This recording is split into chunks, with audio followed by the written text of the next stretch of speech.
Grief arrived quietly in Igioma's life, but it refused to leave quietly. When her husband died, the house became too large, too silent. His clothes still hung behind the door, his slippers rested where he left them, but the man himself was gone. Condolences came in waves, neighbors, church members, distant relatives, but they faded quickly, like smoke in Harmattan air. Then hunger arrived. Bills stacked themselves on the table. School fees loomed. Nights grew longer and colder. Igioma cried into her pillow, careful not to wake Amarachi, whose small body curled beside hers like a question she could not answer.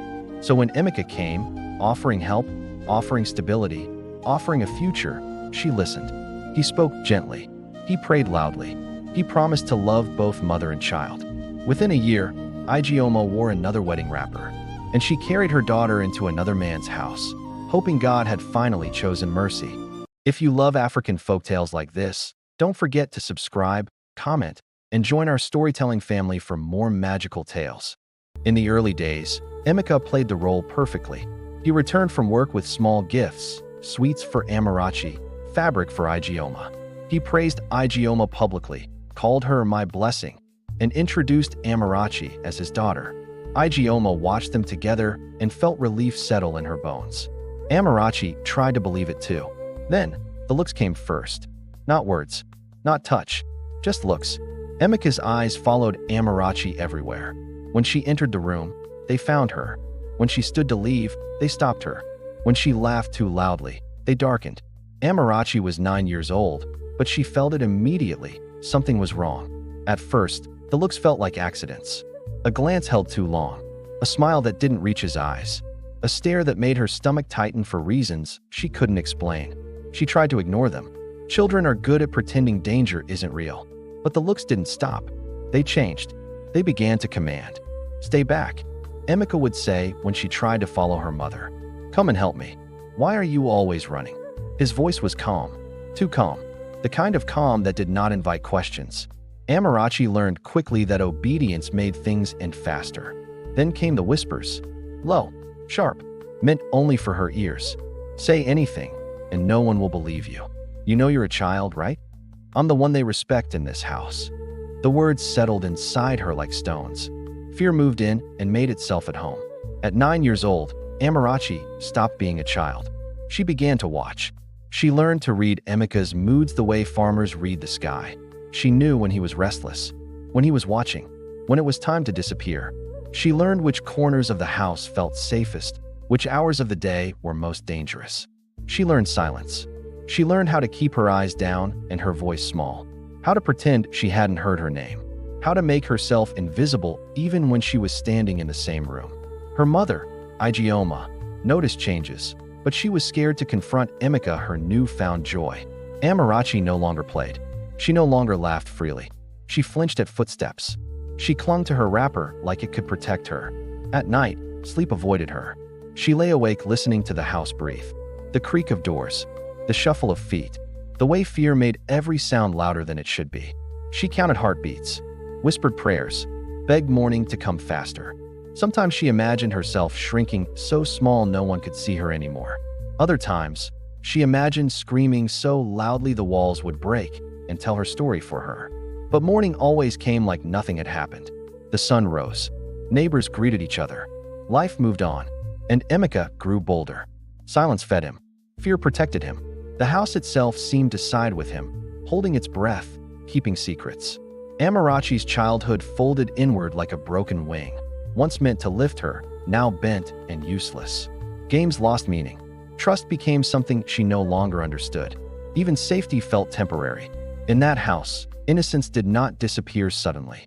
It was taken slowly, look by look, word by word, until even silence began to scream. Fear followed Amarachi everywhere. It did not walk behind her. It walked with her. It sat beside her in class, pressed its weight into her small shoulders, whispered warnings even when the room was quiet. Her teachers noticed the change. The girl who once raised her hand eagerly now kept it glued to her lap. Her eyes stayed fixed on her desk, tracing invisible lines in the wood. When called upon, she startled, as if yanked back into the room from somewhere far away. Her grades slipped. Not because she didn't understand, but because concentration had become a luxury.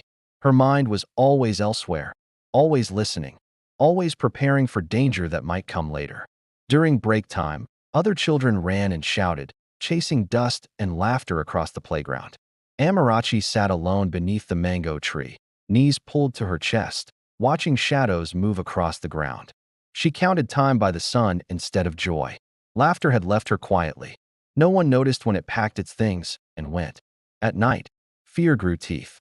Amarachi lay awake long after the house had gone silent, her ears straining for the smallest sound. The creak of a floorboard, the shift of a door, even the wind brushing against the zinc roof made her heart race. Every footstep felt like a question she did not want answered. She slept in pieces, light, broken, never deep enough to dream safely. When sleep finally came, it brought no rest. Only images she could not explain and a tightness in her chest that followed her into morning. Some nights, she pressed her hands over her ears. Other nights, she held her breath, always listening, always waiting.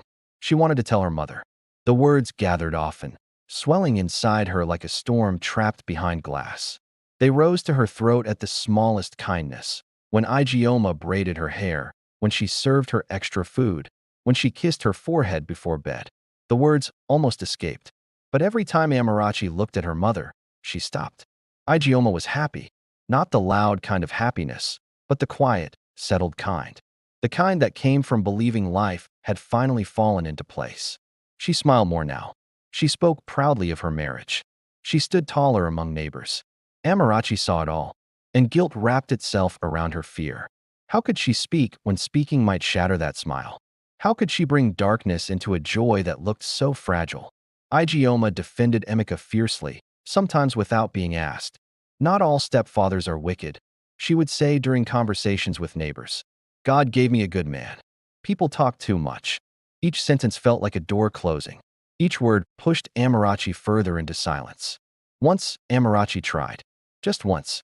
She lingered in the kitchen while her mother cooked, her fingers twisting the edge of her dress. Her heart hammered so loudly she was sure Igioma could hear it. The words climbed up again, burning this time. Mama, she began. Igioma turned, smiling. Yes, my child.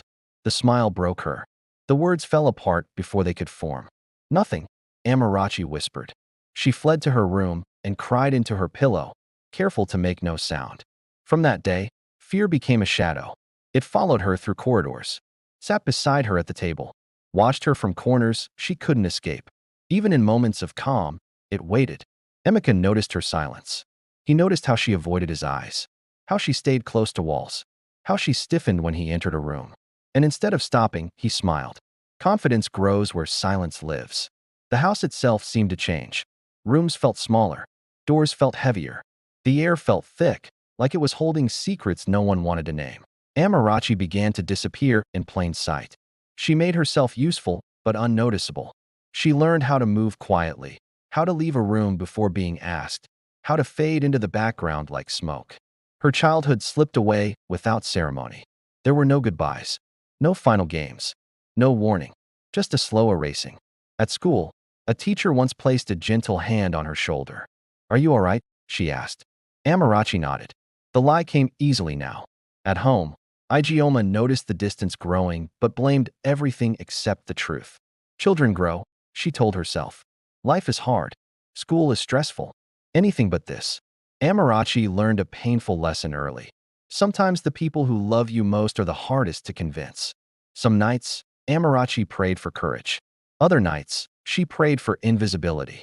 And on the darkest nights, she prayed for something she could not yet name. An end, a change, a rescue she did not know how to imagine. But morning always arrived unchanged. The sun rose. Breakfast was served. The world continued. And Amarachi carried her pain alone. Small shoulders. Heavy silence. A shadow that never left her side. Fear had not just followed her anymore. It had become part of her. One night, Emika crossed a line that shattered what little strength Amarachi had left. That night, something broke. Not loudly, not suddenly, just enough to shatter what little strength Amarachi had left. She cried until her chest ached, cried until her eyes burned, cried until sleep dragged her under like a thief, stealing consciousness without mercy.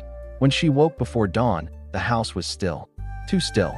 The decision sat heavy in her chest, pressing down on her lungs. It was not brave yet. It was raw, painful, desperate, but it was there, and it refused to leave. If she stayed silent, nothing would change. If she spoke, everything might end. Her legs shook as she slipped from her mat. Each step toward her mother's room felt louder than it was. The floor seemed to remember every footfall. Her heart hammered so violently she was sure it would wake the house before she reached the bed. She knelt beside Igioma, fingers trembling. Her voice came out thin, barely a sound. "Mama, please don't be angry. I need to tell you something." Igioma groaned and shifted, irritation heavy in her breath. "What is it this early?" The words rushed up all at once, fueled by months of fear and sleepless nights. Tears spilled freely. "Uncle Emeka, he hurts me. When you're not." She never finished. The slap came first. Sharp, sudden, explosive. It echoed through the room like a gunshot. Amarachi tasted blood before she understood pain. "Liar." Igioma's voice cracked the air, wild and furious. "You want to destroy my marriage?" The room spun as Amarachi hit the floor. Her ears rang. Her cheek burned. For a moment, she could not tell where she was or why her body felt so heavy. Footsteps approached. Emeka appeared in the doorway, already wearing confusion like a costume. His voice was calm, wounded, perfectly measured. "What is going on?" "She says you touch her," Igioma cried, pointing at Amarachi like she was pointing at a crime. Emeka laughed softly, not loudly, not angrily, just enough to sound hurt. "God forbid. After all I've done for this family?" He shook his head slowly, disappointment painted across his face. The performance was flawless. Igioma believed him immediately. The truth had spoken, but it had arrived alone. What followed taught Amarachi a lesson she would never forget. Truth does not always save you. Sometimes it makes things worse. When it ended, the room smelled of sweat and rage. Amarachi lay curled on the floor, her body aching, her spirit emptied. She felt smaller than she ever had before, like the world had shrunk to the size of her pain. Igioma stood over her, breathing hard, eyes burning with something Amarachi had never seen before. Disgust, shame, fear. "Leave," Igioma said. The word cut deeper than any blow. "Leave. Don't ever return. You witch." For a moment, Amarachi thought she had misheard. Surely her mother did not mean it. But Igioma had already turned away. Emeka did not look at her. Not once. Amarachi rose slowly, every movement aching. She wiped her face with the back of her hand and looked around the room one last time. The bed, the walls, the life she thought was hers. Nothing reached back. She stepped out into the early morning darkness barefoot, carrying nothing but fear and the weight of a truth no one wanted. Behind her, the door closed, and with it, her childhood. Morning found Amarachi alone. The sky was pale, undecided. The road ahead stretched longer than she imagined, quieter than it should have been. Houses stood with doors shut, windows blinking sleep from their eyes. No one noticed the barefoot child moving through the dust with swollen eyes and a broken night clinging to her skin. She found her rusty scissors and cut off her braids. As they were beginning to pull her back, she walked because stopping felt worse. Every step hurt. Her body ached, but not as much as her chest. The world felt too big, too careless, like it had space for everyone except her. Hunger gnawed at her stomach, sharp and impatient, but fear kept her moving. Where could she go? There was no answer. She reached the roadside and sat beneath a tree whose shade barely covered her. Cars passed without slowing. Motorcycles roared by, carrying laughter, arguments, music, life continuing loudly without her. Amarachi hugged her knees and watched the dust settle. She had never felt so small. Hours passed, or maybe minutes. Time had lost meaning. Her head drooped, exhaustion pulling at her eyelids. She wondered if disappearing completely would hurt less than staying awake. That was when a shadow stopped in front of her. Not the soft kind made by leaves. This one moved. Amarachi looked up slowly. A man stood there, middle-aged, clothes worn but clean. His eyes studied her carefully, not rushed, not kind, not cruel. Just watching. The way people look when they are deciding something. "Why are you sitting here alone?" His voice was neutral. That scared her more than anger would have. Amarachi's throat tightened. She shook her head, unsure what to say. Silence had kept her alive so far. Words felt dangerous. He crouched slightly, keeping his distance. "Where is your mother?" Her fingers dug into her wrapper. Gone. The word slipped out before she could stop it. The man nodded slowly, as if that answer confirmed something. He glanced up and down the road, then back at her. You look tired. She didn't respond. He reached into his pocket, pulling out a sachet of water. The plastic crackled loudly in the quiet air. Amarachi flinched, instinct screaming at her to run. He noticed. I won't touch you, he said quickly, setting the water on the ground between them and stepping back. You can take it if you want. She stared at it. Her mouth was dry. Her lips cracked. Thirst burned. But fear burned hotter. What if this was another lie? Another performance? Another door that led to pain? Minutes stretched thin. Finally, slowly, Amarachi crawled forward and picked up the sachet. She drank carefully, eyes never leaving the man's face. He watched without moving, hands raised slightly, as if reminding her he meant no harm. For now, after she finished, he asked again, softer this time. Do you have anywhere to go? Amarachi shook her head. The man sighed, rubbing his face. People passed now, glancing briefly before looking away. A child alone was uncomfortable. Easier not to notice. I can take you somewhere safe, he said. There's a woman nearby who helps children. The word safe echoed in Amarachi's mind like a cruel joke. She had heard it before. Her heart pounded. Every warning inside her screamed. But staying felt just as dangerous as going. Alone, unseen, already fading from the world. What choice did she really have? She stood slowly, legs unsteady. The man straightened and took a step back again, giving her space. He pointed down the road. We'll walk. You stay where you can see me. They moved together, but not together. Amarachi kept her distance, counting steps, watching his hands, listening for changes in his breathing. Every sound felt louder now. Every shadow felt close. As they walked, the man spoke lightly, as if filling silence without expecting answers. About the heat, about the road, about nothing important. But Amarachi noticed something. His eyes kept darting around. His jaw tightened often. Fear crept back in, slow and cold. After a while, he stopped. Not near any house. Not near any people. Just the road and trees. We'll rest here, he said. Amarachi froze. Her heart slammed against her ribs. The world narrowed. Her hands shook. She took a step back without thinking. The man noticed. He raised his palms again. It's all right. I'm just tired. Silence stretched. Then footsteps approached from behind. A woman's voice cut through the air. What's going on here? Both of them turned. A woman stood a short distance away, eyes sharp, posture firm. She took in the scene quickly. The child, the man, the empty road. The man straightened too fast. I was just helping her, he said. The woman's gaze moved to Amarachi. She softened slightly. Child, do you know this man? Amarachi swallowed. For the first time since dawn, someone was truly looking at her. She shook her head. The woman stepped closer, placing herself between them. Thank you. I'll take it from here. The man hesitated, something unreadable flashing across his face. Then he nodded, forcing a smile, and stepped away without another word. Amarachi's legs nearly gave out. The woman knelt, meeting her eyes. You're safe now. What's your name? Amarachi opened her mouth. Her voice came out small. Amarachi. The woman reached out, but stopped short, waiting. May I? Amarachi nodded. The hand was warm. Steady. For the first time since the door closed behind her that morning, Amarachi felt something unfamiliar. Seen. Not saved. Not healed. But seen. And for now, that was enough. The woman's name was Ngozi. Her house sat at the edge of the neighborhood, where the road thinned and voices faded. From the outside, it looked harmless. Mud walls freshly swept, a small hibiscus plant by the doorway, the smell of cooked rice drifting faintly into the air. Safe enough. That's what Amarachi told herself as she followed Ngozi inside. The door closed softly behind them. Too softly. Ngozi offered her a stool and a plate of food.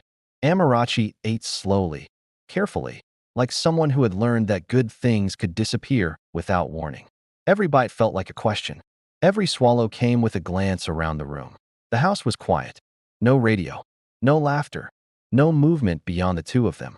Ngozi watched her with a gentle smile that did not quite reach her eyes. You can rest here, she said. You must be very tired. Amarachi nodded. She was exhausted, bone-deep tired, but sleep felt dangerous. She perched on the edge of the mat and Ngozi laid out, her body tense, ears open. The room smelled clean, but underneath it lingered something else. Old air, closed windows, stories that had nowhere to go. Ngozi busied herself in the kitchen, humming softly. Pots clinked. Water poured. Normal sounds. Reassuring sounds. Still, Amarachi did not relax. She noticed the locks on the door. The curtain pulled tight over the small window. The way Ngozi paused sometimes, listening, as if expecting someone who never arrived. Later, as evening crept in, Ngozi sat across from her. "You're safe here," she said again. "You can stay as long as you need." Amarachi hesitated. The words felt heavy. "Why do you help children?" she asked. Ngozi's smile faltered, just for a second. "Because someone once helped me," she replied. The answer was neat. Too neat. That night, Amarachi lay awake. The mat was soft. The room was quiet. The house did not creak the way her old one did. Still, her body refused rest. Fear had trained her too well. She listened. Ngozi moved around the house long after the lamps were out. Slow footsteps. Drawers opening. A whispered phone call Amarachi could not fully hear. Just fragments. Tomorrow. She's young. No one will ask questions. Amarachi's heart pounded. She held her breath, counting, waiting for sleep to come or danger to reveal itself. Neither did. Morning arrived without comfort. Ngozi was cheerful, almost too cheerful. She bathed Amarachi, braided her hair, dressed her in clean clothes that did not belong to her. The kindness felt rushed, like preparation. "Where are we going today?" Amarachi asked quietly. Ngozi smiled. "Somewhere better." The words sent a chill through her. They walked through the streets, Amarachi half a step behind. Ngozi held her wrist, not tight, but firm. Possessive in a way that made Amarachi's skin crawl. They stopped in front of a building Amarachi did not recognize. Ngozi leaned down. "Stay close. Let me do the talking." Inside, voices murmured. Papers shuffled. Amarachi felt invisible again, an object being discussed, not a child being heard. "How old?" "Any family." "Are you sure?" Ngozi answered smoothly. "Lost.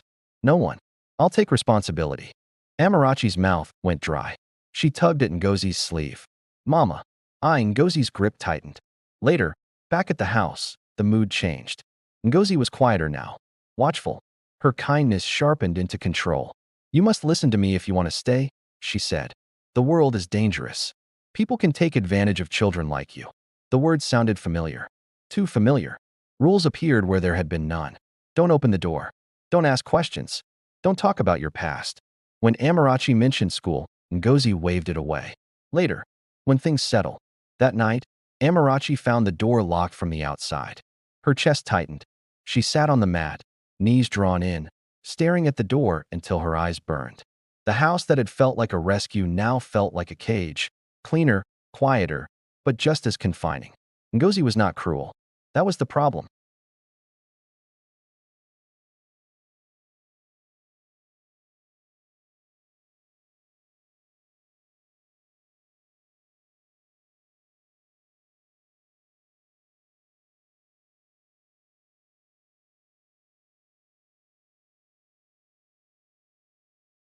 Different from Emika's, quieter than Igioma's, but dangerous all the same. One afternoon, as Ngozi bathed, Amarachi noticed a door she had never seen open before. Curiosity pulled her closer despite fear's warning. Inside were children's clothes. Too many. Different sizes. Some old. Some new. A knot formed in her stomach. Ngozi's voice snapped from behind her. "What are you doing there?" Amarachi froze. "Just looking," she whispered. Ngozi stared at her for a long moment. Then she smiled again, but this time, the smile felt thin. "You asked too many questions, Amarachi." That night, Amarachi made a decision. Silence had nearly destroyed her once. It would not do so again. She began to plan. Slowly, carefully, because she now understood something important. Not every hand that pulls you from danger is meant to let you go. And not every safe place is truly safe. Amarachi escaped on a quiet afternoon. No shouting, no warning, just a mistake. Ngozi was distracted that day, her phone buzzing nonstop, her steps hurried, her patience thin. She moved around the house like someone racing time, dressing quickly, muttering under her breath. "Don't open the door," she said, already halfway out. The lock clicked, but Amarachi noticed something different the moment the house fell silent. The back window was open, not wide, just enough. Her heart began to beat painfully fast. She stood still, listening. The house breathed around her. No footsteps, no voices, no return, She didn't think anymore. Thinking had kept her trapped too long. She dragged a stool across the floor, wincing at every sound. Her arms trembled as she climbed. The window scraped against her skin as she pushed through, tearing her dress, scratching her leg. She fell outside. Pain exploded, but freedom followed. She got up and ran. She ran without direction, without plan, without looking back. Bare feet slapped against hot ground. Tears blurred her vision.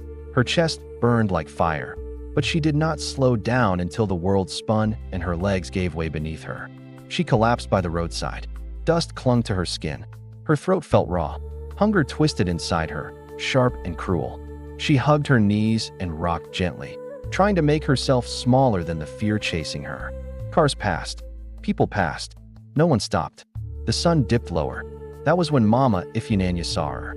She was returning from the market, a basket balanced on her head, her wrapper tied tightly around her waist. She noticed the child immediately, too still, too thin, too alone. She stopped. "Child, what are you doing here?" Amarachi looked up slowly. Her eyes were empty with exhaustion. Nothing came out. Mama Ifeanyi set her basket down and knelt, careful not to touch her yet. She studied the bruises, the torn dress, the way the child flinched even at kindness. "Who are you with?" she asked gently. Amarachi shook her head. "Where is your mother?" The question broke something open. Tears came suddenly, violently. Amarachi covered her face and sobbed, her whole body shaking with everything she had held in for too long. Mama Ifeanyi did not rush her. She waited.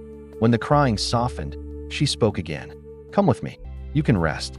Amarachi hesitated. Fear rose instantly. Mama Ifeanyi noticed and nodded. "I won't force you. We'll walk together. If you want to stop, we stop." They walked slowly. Mama Ifeanyi kept her distance, talking about ordinary things, the heat, the market, the price of tomatoes. No questions, no pressure. Her house was small but warm. The door stayed open. Windows breathed freely. Mama Ifeanyi gave Amarachi water first, then food. She ate slowly, watching every movement, waiting for something to change. Nothing did. That night, Amarachi slept for the first time in weeks. Deep, heavy, dreamless. When she woke, panic came fast, until she saw Mama Ifeanyi seated nearby, sewing quietly. "You're awake," she said softly. Amarachi nodded.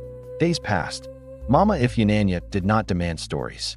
She did not insist on answers. She let Amarachi speak when she was ready, and when she wasn't, she simply stayed. At night, when fear returned, Mama Ifeanyi sat with her. Sometimes she sang. Sometimes she held her hand, only when Amarachi allowed it.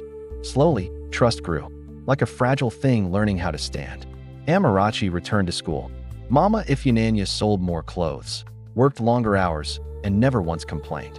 She attended school meetings, paid fees in small installments, defended Amarachi fiercely when questions came. "This is my child now," she said simply, and she meant it. Years passed quietly. Amarachi grew. She learned again how to laugh, hesitantly at first, then freely. She discovered she loved learning, especially science. She asked questions about the body, about pain, about healing. Mama Ifeanyi listened. "You can be anything," she said.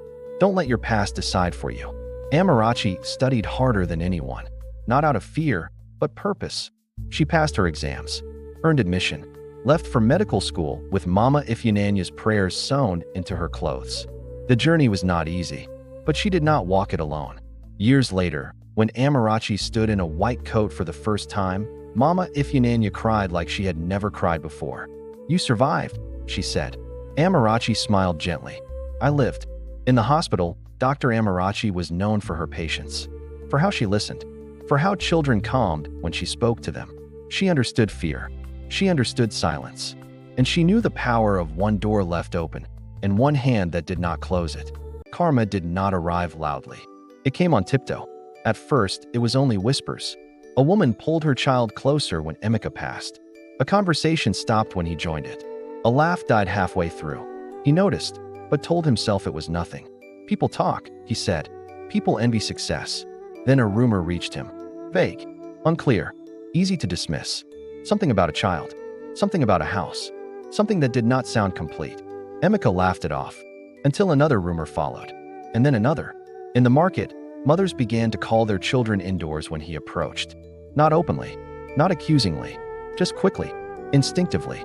At church, he found space around him where there used to be warmth. The men who once slapped his back now nodded stiffly, or did not nod at all. Someone changed seats. Someone else avoided his eyes. Emeka felt it then. The shift. It began when a woman from a nearby street spoke up. Her voice shook as she told her story, but she did not stop talking. She said she had ignored signs once, said she would not ignore them again. She mentioned a name, not loudly, but clearly. A second child spoke later. Different household, different time, same pattern. Suddenly, it was no longer rumor. It was repetition. People began to compare notes.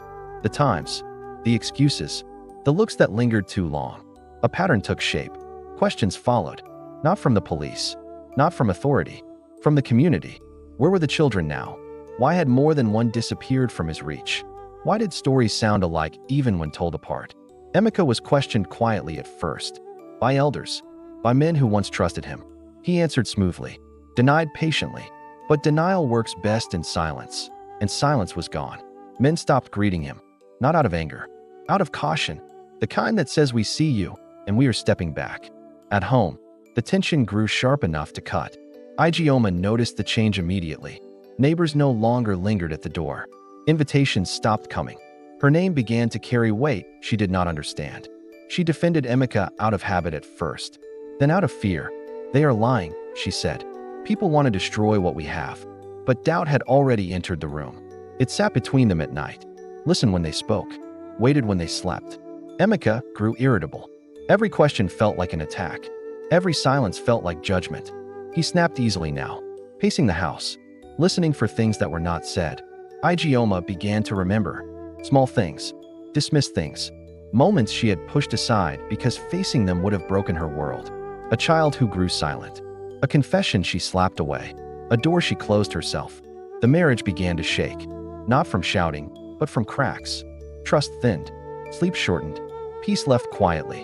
One evening, Ijeoma asked a question she had avoided for years. Why don't the children come near you anymore?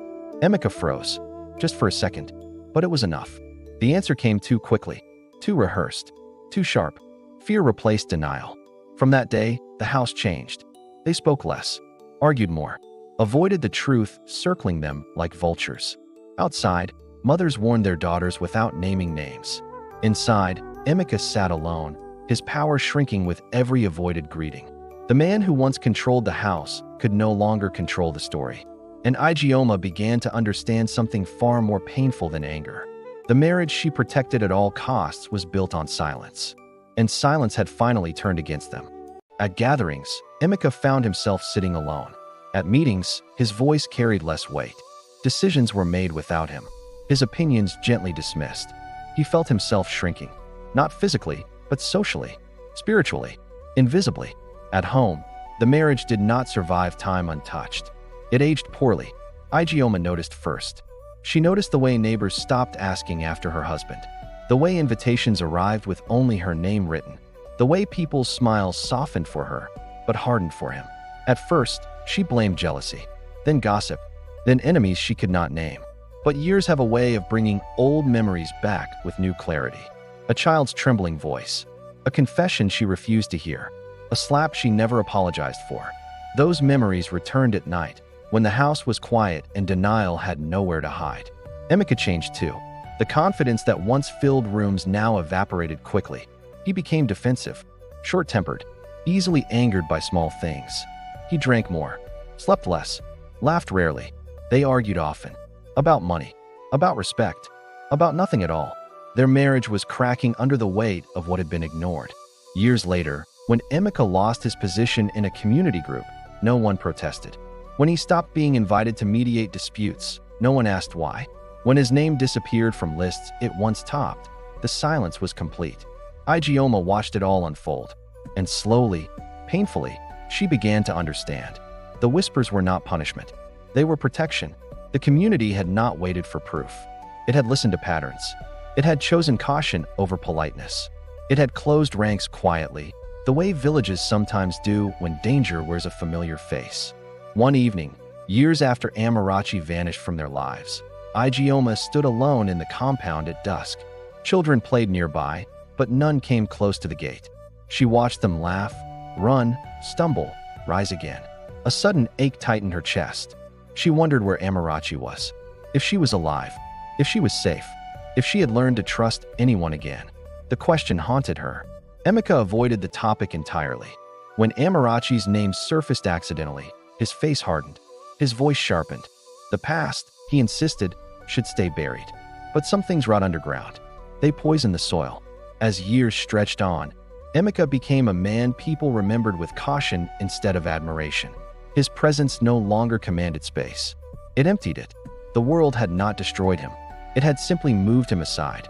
The marriage stood, but barely, held together by routine, fear, and the absence of alternatives. Held together by routine, fear, and the absence of alternatives. Love had long left the room. Trust had followed. What remained was habit and regret, growing heavier with each passing year. Ijeoma began to wake with questions she could no longer silence. What if the child had told the truth? What if I had listened? What if my anger had destroyed the only thing that mattered? These questions had no answers, only consequences. Years had passed. Amarachi was gone from their lives, but not from their fate. Her absence lingered in every avoided greeting, every pulled child, every door quietly closed. And still, karma was not finished. It was only waiting. Rain battered the hospital windows the night fate circled back. Dr. Amarachi was halfway through her shift when a nurse rushed toward her, breathless. Critical patient. Internal bleeding. Emergency surgery. No name yet. Just urgency. She pulled on her coat and pushed through the emergency doors. On the bed lay Emeka, pale, broken, struggling for breath like a man drowning on dry land. Time froze. Beside him stood Ijeoma, the sharpness of her youth dulled by years of regret she could no longer hide. Her eyes lifted, and recognition struck like lightning. Her knees gave way. Amarachi. The name trembled on her lips before sound could form. Emeka saw her then. You're the doctor. Amarachi said nothing. Her chest burned. Memories clawed forward. A child's tears. A slap.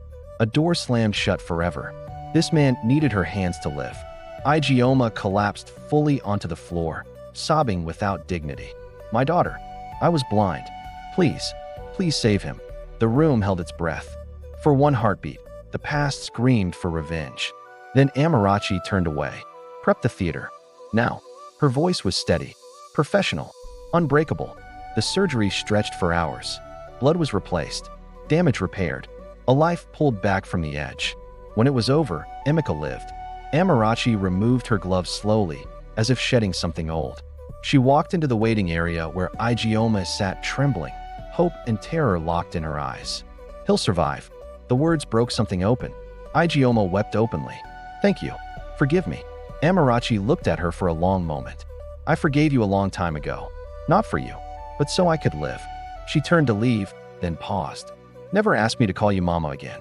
No anger. No bitterness. Just truth. She walked away down the corridor, footsteps steady, shoulders light. Not because the past was healed, but because it no longer owned her.